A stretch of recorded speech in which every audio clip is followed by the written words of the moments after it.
Gokulpuri metro station रे घटी जाइछि एक अभावनीय घटना।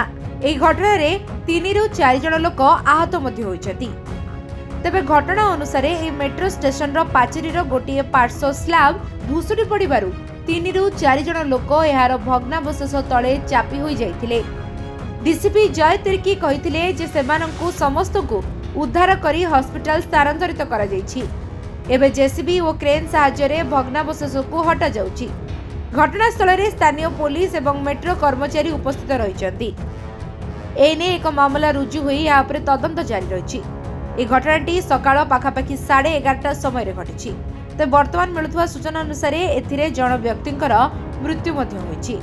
जण व्यक्ति बाइक रे जाउथुवा समय ए मेट्रो ब्रिज हठात भुसुरी पड़िथिला। फଳରେ से ता तळे चापी होई रहि जाइथिले।